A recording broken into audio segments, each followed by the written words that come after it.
আমি বিভিন্ন মৌসুমে বিভিন্ন ফসলাবাদি ফলাই। ধান চাষ করি, পান চাষ করি, বেগুন চাষ করি, শসা, করলা, মরিচ। আবহাওয়া যদি ভালো হয় ফসল ভালো হয়, আবহাওয়া খারাপ হলে ফসল নষ্ট হয়ে যায়। গত বছর আমি শসা লাগাইছি, মনে করছিলাম যে বৃষ্টি হবে, যেখানে আমার মনে করেন 50,000 1 লক্ষ টাকার ফসল ছিল, সেখানে বৃষ্টি হয়নি, যার কারণে এই যে অতিরিক্ত তাপমাত্রার জন্য আমার গাছগুলো পুড়ে গেছিল, মাথা কুকড়া হয়ে গেছিল। গত বছর ঝড় বৃষ্টির কারণে আমার বেগুন গাছের ডালপালা ভেঙে গেছিল এবং আগা পোড়া রোগ আসছিল। ধানগুলো বাইন দিয়ে আনবো, তার আগের দিন বৃষ্টি হয়ে ধান মানে কি তলায় গেছিল, যার পরে ওই ধান ফিরে বেড়িতে নিয়ে উঠে রোদ দিয়েছিলাম, আবার বৃষ্টি হয়ে বিরাটভাবে আমার ক্ষতি হয়ে গেছিল, সে ধান বাড়ি আনতে পারলাম না। যেমন আগে 6 ঋতু ছিল, এখন তো সে 6 ঋতু বললে নাই। এখন গড়ে গরম, হচ্ছে শীত, আর হচ্ছে আপনার বৃষ্টিপাতের, এই 3টে ঋতু আছে। অতিরিক্ত আবহাওয়া পরিবর্তনের কারণে যেসব পোকামাকড়, আগে তো আমরা পোকামাকড় চিনতাম, আর নতুন ধরনের এই পোকামাকড়ের আক্রমণ শুরু হয়েছে ফসলে। এটা তো আবহাওয়ার একটা খুবই সমস্যা আবহাওয়ার কারণে।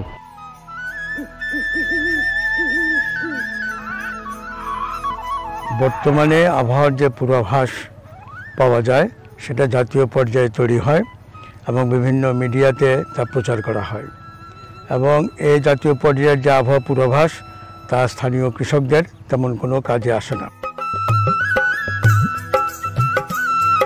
আবহাওয়ার খবরগুলো আমি পাই টেলিভিশনের মাধ্যমে, পত্রিকার মাধ্যমে, বা রেডিও সেন্টার আছে। আর টিভি তাও কাজকর্মে ব্যস্ত থাকার কারণে তেমন একটা দেখা না, তারপরে টিভিতে যেটুকু জানতে পারি ওই যে সেন্টিগ্রেড এতটুকু বৃষ্টি হবে, অতটুকু বৃষ্টি হবে, আসলে ওইটা শুনেও আমরা তেমন কিছু বুঝি না। আবহাওয়ার একটা পূর্বাভাসটা বলে যে আজ খুলনা অঞ্চলে বৃষ্টিপাতের সম্ভাবনা রয়েছে বা বৃষ্টিপাত হবে, কিন্তু এগুলো দেখা যায় অনেক সময় আমার অঞ্চল হচ্ছে না, এটা বাইরে হচ্ছে।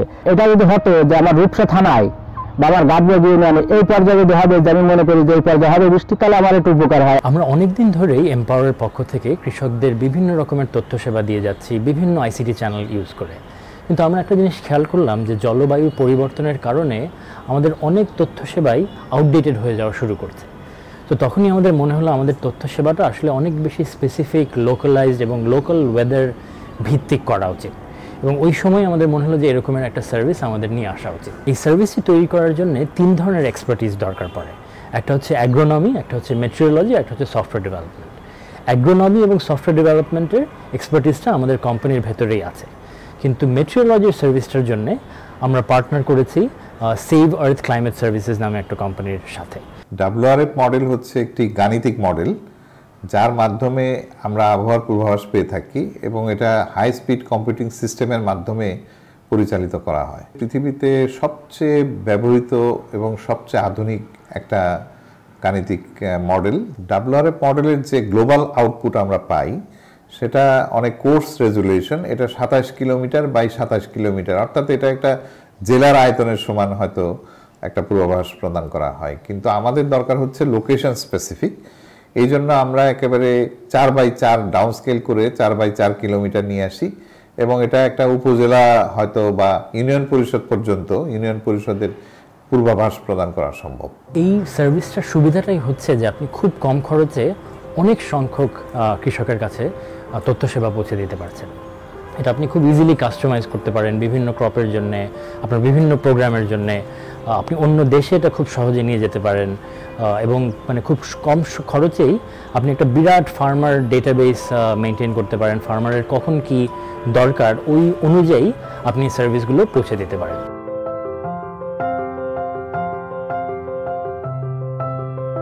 বেগুনের বীজ আমি লাগাবো, কি জাত লাগাবো, কখন লাগাবো, মরিচ আমি কখন লাভবান হবো। ধানের জমিতে ডালপালা পুঁতে দিতে হবে, ডালপালা পুঁতে দেওয়ার উপকারিতা আছে যে ওখানে পাখি বসবে, ওই পোকামাকড় হলে তোমার ফসলের ক্ষতি কম হবে। এটা আমার একটা খরচ বাঁচলো, আমার একটা বীজটা কিনা লাগলো না। মরিচ যখন আমার ফলন তো মানে ধরবে, তখন পোকা লাগিয়েছে, পোকা লাগার পরে আমার পাতাগুলো কুকড়া হয়ে গেছে। আমি সেইভাবে মরিচের রাসিমাসটা পড়েছি, পড়ার পরে আমি সেইভাবে ওষুধ দিচ্ছি, ব্যবহার করেছি, করার পরে আমার মরিচ গাছ ভালো হয়ে গেছে। এখন আমার মরিচের ফলন তো ধরছে। এম্পাওয়ার থেকে মেসেজ ছিল যে 2-3 দিনের ভিতরে বৃষ্টিপাতের সম্ভাবনা আছে। যদি আপনার নালা কাটার অতিরিক্ত পানি বেড়ে গেলে নালা কেটে দেওয়ার একটা কথা ছিল। তো আমার নালা কাটা লাগলো না, আমার যেটুক বৃষ্টিপাত হয়েছে ওইটুকুই আমার প্রয়োজন ছিল। আমার অতিরিক্ত আমার 15-20 বা 2000 টাকা খরচ হতো যদি আমি বাড়তি পানি দিতাম, তো আমার ওই টাকাটা বেঁচে গেল।